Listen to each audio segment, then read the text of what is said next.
Hey everyone, PB here, and welcome back to another one of my videos. As you may already know, RPGs are my favorite type of genre, and I have achieved the Platinum Trophy on nearly every one that I've played. While doing my research on these videos, I came across an interesting discovery. It surprises me that only a quarter of gamers will beat an RPG, so I wanted to create a more accurate representation of those who achieved getting the Platinum Trophy from the people who actually finished the game. Feel free to share your experiences in the comments down below, and while you're down there, don't forget to smash that like button and to subscribe. Now, without further ado, here are some of the platinum trophies that made gamers give up.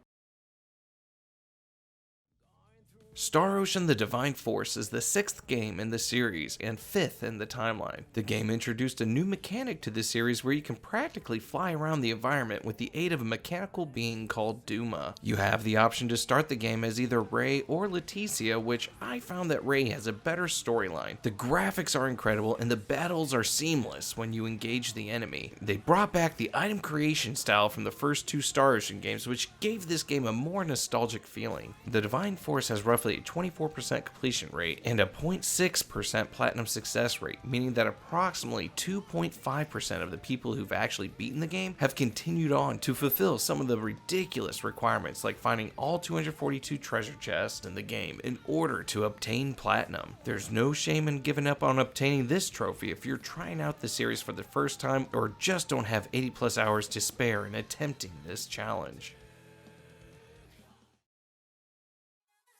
Kingdom Hearts 3 was originally released in 2019, which excited many gamers since it had been over 10 years since Square Enix had made a direct sequel in the franchise. It was enjoyable to be able to play more of the Pixar versions of the Disney films, as well as being able to summon Disney amusement park rides to help aid you in battle. The biggest change was that they removed every Final Fantasy character from the game, which is odd because that was the whole gimmick with Kingdom Hearts. Either way, almost 40% of players managed to beat the game, with just 3.3% of gamers getting every trophy, meaning that only 8.3% of the players who beat the game also got the Platinum Trophy. It only takes roughly 60 hours to achieve, but maybe the lack of Final Fantasy characters and the whole debacle with the Arendelle level discouraged everyone else.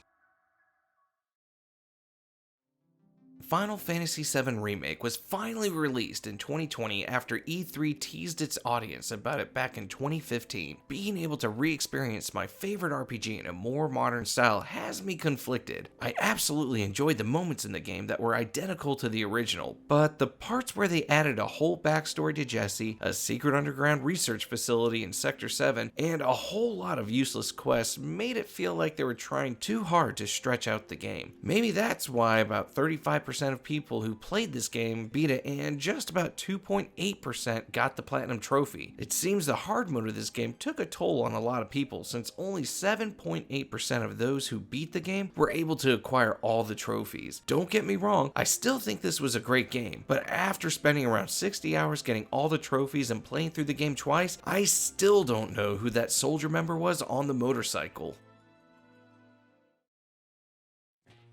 Tales of Zestiria was the first Tales games released on the PS4 back in 2015. The battle mechanics in the game are quite unique in that your characters can fuse together with your Seraph party members, combining their stats and abilities in order to take on some of the tougher bosses or just simply massacring your average foes. The story felt a little off kilt from a typical Tales game, which combined with the new battle mechanics is probably why only about 16% of players actually beat the game. The trophies were also interesting in the matter that some of them would accept beating a boss at a certain difficulty without using items, or you can just beat the boss on your 3rd playthrough. Only 0.7% of gamers actually achieve Platinum Trophy, meaning that only 4.2% of gamers who beat the game managed to get this trophy. Just beating this game seemed to be a tough feat for most gamers, so just adding almost 100 hours of crafting, grinding, and multiple playthroughs to achieve Platinum is understandable as to why the Platinum rating is so low.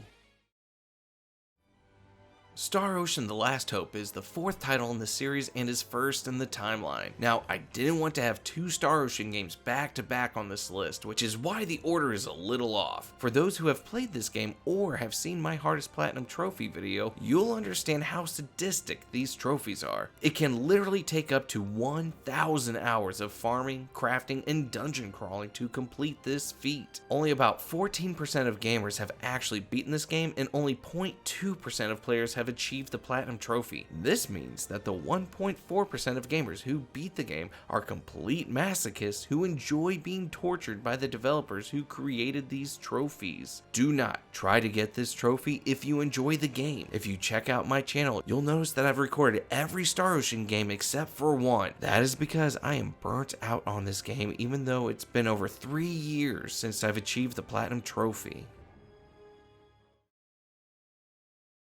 Thank you all for watching, and I hope you enjoyed this video. Remember to click that like button so it helps my videos with the YouTube algorithms. Make sure to subscribe and hit the bell so you can get notified when I post new videos. Also, before you check out one of these other videos on my channel, let me know what sort of content you would like to see next. Until then, see you next time, my friends.